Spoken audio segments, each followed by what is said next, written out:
Mengenal Jayden Oosterwolde, pesepak bola Belanda keturunan Indonesia. Jayden Oosterwolde, pesepak bola profesional yang bermain sebagai bek kiri di klub sepak bola Turki, Fenerbahce. Oosterwolde keturunan Indonesia Belanda. Kabarnya, ia diajak memperkuat timnas Indonesia. Dikutip dari Transfermarkt, Jayden Quinn Oosterwolde atau Jayden Oosterwolde lahir di Zwolle, Belanda pada 2001. Oosterwolde mulanya masuk Akademi FC Twente. Disinilah ia mengasah keterampilan dasar dan taktik permainannya. Oosterwolde bermain untuk FC Twente U17 pada kemudian menjadi tim U18. Dia memulai debut profesionalnya bersama FC Twente di Eredivisie, Liga Utama di Belanda. Selama bermain di FC Twente, Oosterwolde tercatat dalam beberapa penampilan impresif yang membuatnya menjadi salah satu pemain muda yang diandalkan. Oosterwolde dipinjamkan ke Parma Calcio, klub sepak bola di Italia yang bermain di Serie B, sebelum akhirnya pindah secara permanen pada 2022 di Parma. Oosterwolde terus menunjukkan performa yang konsisten dan menjadi bagian integral dari tim. Pada 2023, Oosterwolde bergabung dengan klub Turki, Fenerbahce, dan membantu klub ini meraih trofi Piala Turki. Pada 2021, Oosterwolde pernah menolak dinaturalisasi untuk timnas Indonesia. Berkarir di FC Twente, Oosterwolde sudah masuk tim utama kala usianya masih 19 tahun. Ia sudah mempersiapkan masa depannya dan berambisi masuk timnas Belanda suatu hari nanti.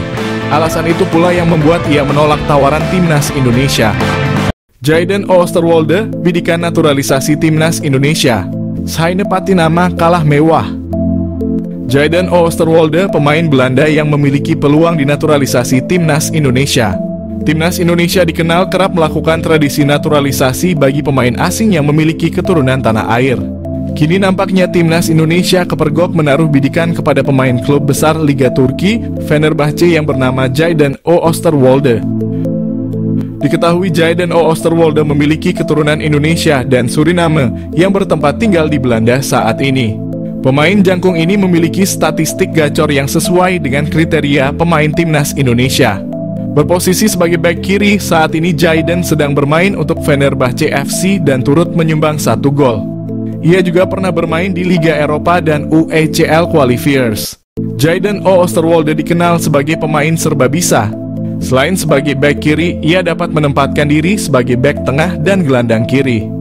Selain itu, usianya yang muda bisa memberikan peluang emas bagi timnas Indonesia karena mampu bermain jangka panjang. Jayden juga pernah merumput di klub besar asal Eropa yakni Belanda, Italia, Turki dan menjajal klub Twente FC dan Parma Calcio 1913. Bersama Parma Calcio, ia berhasil membukukan 1 gol dan 8 gol di Twente FC. Hal tersebut auto membuat Seine patinama kalah pamor, karena selama ini Seine belum pernah merumput di klub sebesar Eropa. Catatan kariernya tersebut layak menjadi pertimbangan timnas Indonesia untuk bisa menaturalisasi Jayden Oosterwolde. Diketahui pemain kelahiran Zwolle ini mengawali kariernya dengan bergabung dengan klub lokal, ZAC. Kemudian ia memilih untuk hijrah ke Akademi FC Twente. Selama di klubnya tersebut, Jayden terus menunjukkan potensi cemerlang yang membuatnya memilih untuk menaikkan kontrak profesional selama 3 tahun dengan FC Twente. Ia berhasil ditempatkan di tim utama dan mencatatkan 26 pertandingan. Performanya yang ciamik membuat klub asal Italia, Parma, melirik dan merekrutnya. Mampu bermain gacor di Serie B, akhirnya Jayden Oosterwolde dipinang permanen oleh Parma Calcio dan menjadi andalan tim tersebut. Berlanjut, klub asal Turki, Fenerbahce, jatuh hati dan merekrutnya. Mauro Zilstra, calon stiker house goal timnas Indonesia, PSSI, sudah lakukan kontak. PSSI disebut sudah menghubungi striker keturunan Indonesia Mauro Zilstra yang membela klub Belanda FC Volendam U21. Timnas Indonesia saat ini memang sedang mencari posisi striker yang memang pada laga-laga sebelumnya posisi ini kalau tidak ada Rafael Struijk terasa kurang lengkap dan Struijk pun masih dianggap kurang house goal. Maka dari itu PSSI disebut masih mencari stiker keturunan yang bisa memperkuat timnas Indonesia, apalagi tim Garuda akan bertarung di babak kualifikasi Piala Dunia 2026. Salah satu pemain keturunan yang mengaku dihubungi oleh PSSI ialah Mauro Zijlstra yang memiliki keturunan darah Indonesia dari sang ayah. Ia mengatakan kalau dirinya dikontak oleh PSSI dan diminta untuk bergabung dengan tim Garuda. Namun hingga saat ini belum ada keputusan dan kesepakatan yang dibuat oleh kedua pihak. Mauro menyebut kalau ia membutuhkan waktu untuk memutuskannya. Diketahui Mauro Zijlstra memiliki kemampuan yang cukup mumpuni mulai dari kecepatan, finishing, naluri, gerakan, badan atletis, sundulan, dan keberanian. Selain berperan sebagai striker tengah, Mauro juga bisa dimainkan di posisi gelandang serang. Jika melihat usianya, Mauro bisa saja diproyeksikan untuk timnas U20, timnas U23, atau timnas senior. Saat ini Mauro Zijlstra merupakan penggawa tim Belanda FC Volendam U21. Ia berkompetisi di U21 Divisi 1 Spring dan U21 Divisi 2 Val. Akankah Mauro Zijlstra bisa segera berseragam merah putih? Patut kita nantikan ya. Alasan Mauro Zijlstra ingin bela timnas Indonesia. Pemain keturunan Indonesia di Belanda, Mauro Zijlstra menjelaskan alasan dibalik keinginannya untuk memperkuat timnas Indonesia daripada Belanda. Ia merasa terhormat dengan energi positif yang diterimanya dari para supporter melalui media sosial meskipun ia belum resmi menjadi warga negara Indonesia. Mauro Zijlstra memiliki garis keturunan dari neneknya yang pernah tinggal di Bandung dan ayahnya juga memiliki darah campuran Indonesia dan Belanda. Striker berusia 19 tahun itu juga merasa terkesan dengan atmosfer yang diciptakan oleh para supporter saat mendukung timnas Indonesia. Ia mengungkapkan bahwa bermain di Stadion Utama Gelora Bung Karno dengan puluhan ribu penonton yang menyaksikan terasa seperti mimpi yang menjadi kenyataan. Mauro Zijlstra memiliki postur tubuh yang ideal sebagai ujung tombak timnas Indonesia. Selain itu, Mauro juga menunjukkan ketajaman yang mengesankan saat bermain sebagai gelandang serang.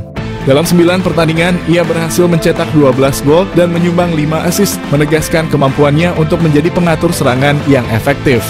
Belakangan ini Mauro menjadi sorotan sebagai pemain keturunan yang akan dinaturalisasi untuk Indonesia dan ia berpeluang menjadi pilihan yang tepat untuk mengisi posisi striker yang memerlukan peningkatan kekuatan. Jika pengecekan dokumen yang dilakukan PSSI berjalan lancar, kedatangan Mauro Zijlstra ke Indonesia akan segera dilakukan. Nama baru tersebut akan dinaturalisasi untuk memperkuat timnas Indonesia. Profit mencolok timnas Indonesia, naturalisasi Mauro Zijlstra, ancaman nyata Struijk dan bintang Persis. Nama Mauro Zijlstra mencuat menjadi satu di antara opsi bomber yang layak dipertimbangkan untuk timnas Indonesia. Bukan tanpa sebab, mengingat Mauro Zijlstra sudah terang-terangan menyatakan ketertarikannya membela timnas Indonesia. Kode ketertarikan Mauro Zijlstra memperkuat timnas Indonesia pernah diungkap oleh podcast pesepak bola Indonesia, Yusa Nugraha, melalui kanal YouTube-nya. Meski begitu, Mauro Zijlstra tak menampik jika dirinya ingin mematangkan diri dulu berkarier di klub profesional senior baru membuka asa membela timnas Indonesia. Namun tak menutup kemungkinan jika performanya melejit dalam beberapa tahun ke depan, ia tak akan berpikir ulang untuk menyatakan kesiapannya membela timnas Indonesia.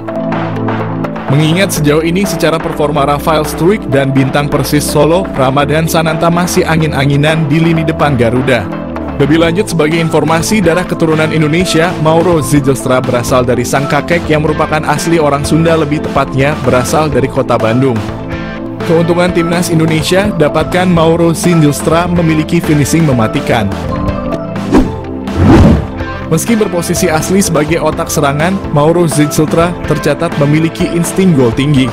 Bahkan pernah dalam satu musim, Mauro Zijlstra sukses bukukan 10 gol dan 8 assist dari 13 pertandingan saat membela FC Amsterdam U18.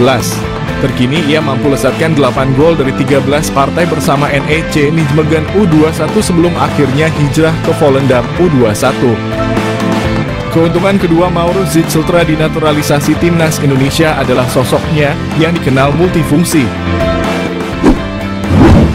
Selain bisa dimainkan di pos penyerang tengah, Mauro Zijlstra bisa juga diperankan di posisi gelandang serang. Meski begitu, posisi asli seorang Mauro Zijlstra adalah gelandang serang. Multifungsinya sosok Mauro Zijlstra disinyalir bakal membuat siap memberikannya menit bermain lebih. Mengingat Mauro Zijlstra diketahui berhasil memainkan dua peran kontras, yakni gelandang serang dan juga penyerang tengah. Hal ini yang berpotensi bakal membuat posisi dari penyerang PSS Sleman, Hoki Caraka terancam di dua kelompok usia, baik timnas U19 Indonesia maupun senior. Selain itu, bomber Persis Solo Ramadan Sananta yang bertipikal goal getter juga berpotensi tersingkir jika tak mampu meningkatkan performa ketika diberi kesempatan turun. Proses naturalisasi timnas Indonesia. PSSI mengonfirmasi penerimaan data Mauro Zijlstra. PSSI mengakui telah menerima data dari striker FC Volendam U21 Mauro Zijlstra. Namun PSSI masih mempelajari dan belum akan menaturalisasi. PSSI mengonfirmasi bahwa mereka telah menerima informasi mengenai striker FC Volendam U21 Mauro Zijlstra. Namun saat ini PSSI masih dalam proses kajian dan belum berencana untuk memproses naturalisasinya. Selain itu, PSSI juga terus mendorong naturalisasi untuk pemain lain